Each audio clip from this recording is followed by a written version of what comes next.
Hello friends, this is Subhash Jadhav. Let me welcome you all in the lecture series for Assistant Motor Vehicle Inspector Examination. Here, we discuss about probable objective type multiple choice questions. Today we are going to discuss about ignition system. So, let us start. The first question is, the three components of primary ignition circuit are. So here we want to discuss what the ignition system is and what are the different components of primary ignition circuit.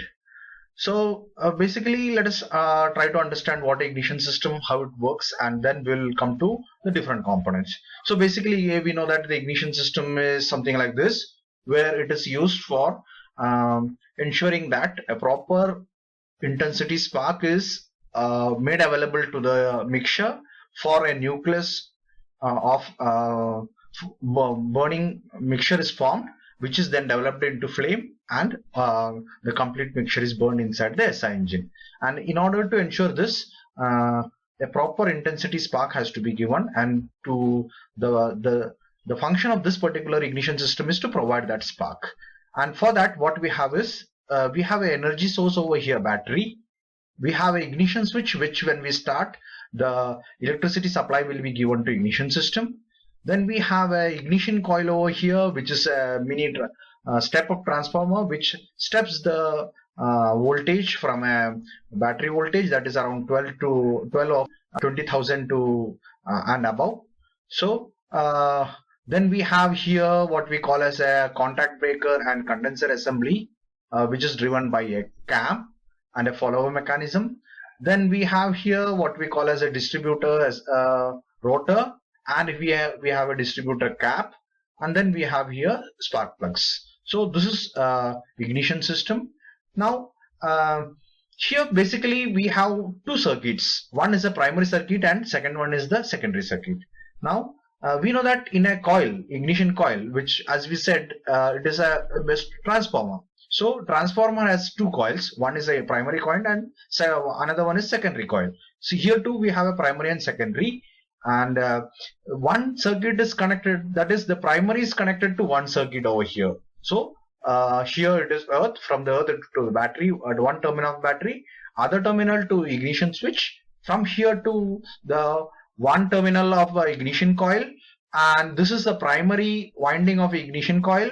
So the other end of the primary ignition primary coil is taken forward to the contact breaker assembly. So this is your contact breaker, and it is being operated with the help of a cam and a follower assembly over here, and we have the condenser over here, which is earthed. So this particular circuit, starting from here, earth, battery, ignition switch, primary of the ignition coil, contact breaker, cam and follower, condenser, and earth. So this is your primary circuit, and we are talking over here about the different components in three components in the primary circuit. So obviously here apart from this primary circuit, we have a secondary circuit which starts from the secondary of your ignition coil, and that is going to what we call as a rotor of a distributor. Then we have a distributor cap and the spark plugs. So obviously we can see over here in the first option that is a distributor cap, which is in the secondary circuit. Then we have spark plugs, which is again in the secondary circuit, and here we have a rotor. So distributor rotor, again this is in the secondary circuit. So our correct answer is the contact breaker, the ignition switch, and the condenser. So here we have a battery, here we have a ignition switch, then this is a primary circuit, and primary winding, and then we have a contact breaker over here, and we have a condenser over here. So the ignition switch is here, the condenser is here, and the contact breaker is here. So contact breaker and condenser, through primary it is going to ignition switch and then to battery. So the correct answer is the C, the contact breaker, ignition switch, and the condenser. That is, these are the three components which are there in the primary circuit of ignition system. The next question is, the component of secondary circuit ignition circuit includes the secondary winding of the ignition coil, then the distributor rotor, a distributor cap, and what? So as we said, this is a primary through primary circuit, contact breaker, condenser, and earth. Secondary starts from the secondary of the ignition coil. So ignition coil, then distributor rotor. So here it is going to distributor rotor, then the distributor cap. So here we have through the distributor cap, and then according to the firing order, the supply coming through this is being supplied to the spark plugs. So the correct answer is spark plug. Obviously condenser is not there. Condenser is coming in the primary circuit. The ignition switch is there. So ignition switch is again in the primary circuit, and distributor drive gear. Drive gear is not a part of this ignition system. Obviously it is, though it is driving this particular ignition system, it is not a part. So it is giving drive to this rotor. So here we have the spark plug to be the component which is missing over here. So the correct answer is B, that is spark plug. Next question is, the primary winding of ignition coil consists of. So here what it consists of. So as we discussed earlier, this is what cross section of a ignition coil look like, where it has a central winding which is of secondary, and outside that particular secondary winding we have the primary winding, and the ratio of the windings is approximately 1:100. That is because we know that this is a step-up transformer. So obviously the primary will be having less number of coils, and secondary will be having more number of coils, and therefore as we said, the ratio is around 1:100. So obviously the number of winding will be lesser in primary, and here as it is seen, they are thicker, and here in the secondary we have more number of windings but thin wire. So for this thin wire, it is in the secondary. Here it is in secondary, and here so the correct answer is few turns, less number of turns, that is few turns but thick wire. So that is the correct answer for the primary. So many turns of thick wire, obviously not. Many turns are there, more turns are there in the secondary. Lesser turns will be there in the primary. So the correct answer is a few turns of thick wire is there in the primary. Next question is, contact breaker points are generally made of.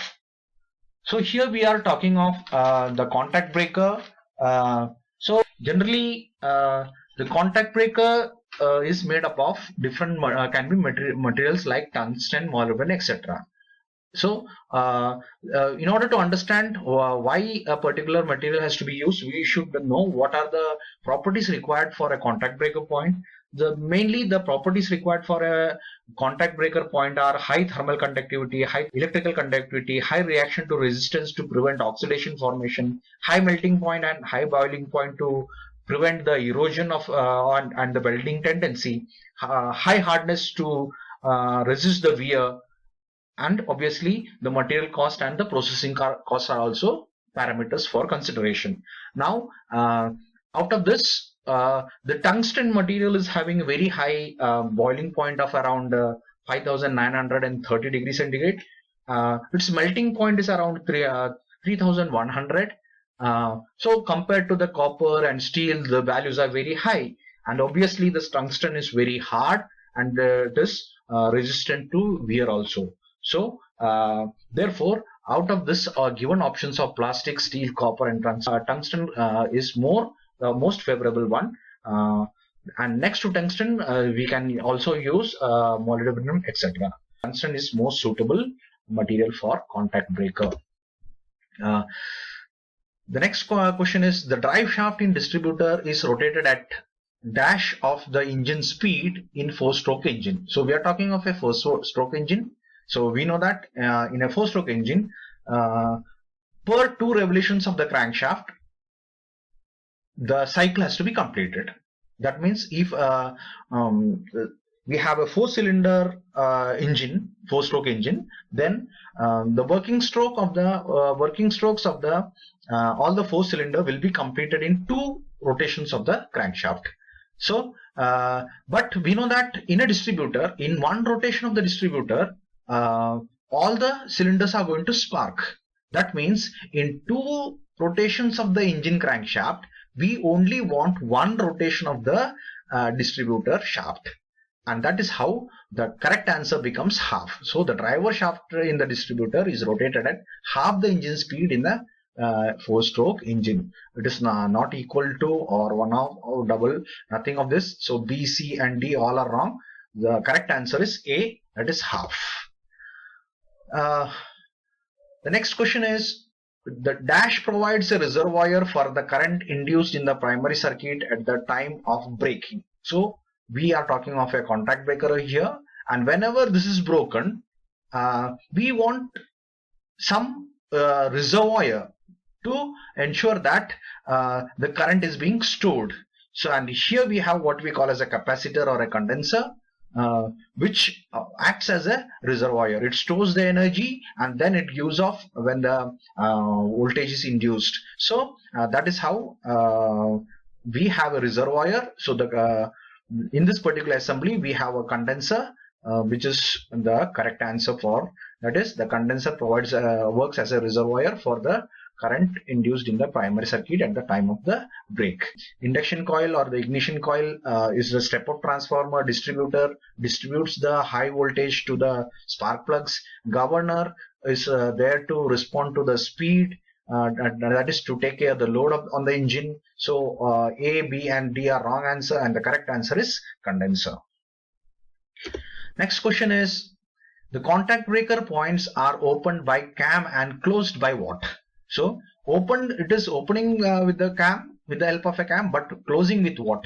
So that is the question. So here you can see the contact breaker arrangement. Here we have this particular follower which is hinged over here, and this is going to this is in contact with the cam now. So this is your cam lobe. So this is a cam lobe for a 4-cylinder engine. So here 1, 2, 3 and 4 cams are there on this particular shaft. So when this particular rotor rotates 4 times, the cam has to follower has to move up. So whenever this moves up, the contact is being broken, and whenever the cam lobe passes and it comes toward this portion or this, which we call as a dual region. So the whenever it comes in the dual region, the follower comes down, and whenever it comes down, the contact is going to make. So this contact is opened by the cam and closed by, so something should be there to make it come back. And what is there? Here we have a spring attached to this. So this particular spring is there. So whenever cam pushes this, cam is pushing this against the spring force, and whenever this pushing is being removed as when the cam lobe passes, then due to the spring force only it will come back. So that is how the correct answer is spring tension. So cam is not cam cannot bring it back. Cam can push it back up, but it will not able to bring. Centrifugal force obviously is not there. Magnetic force is not there. So the correct answer is spring tension is making the follower to come back and the contact to make. Thank you.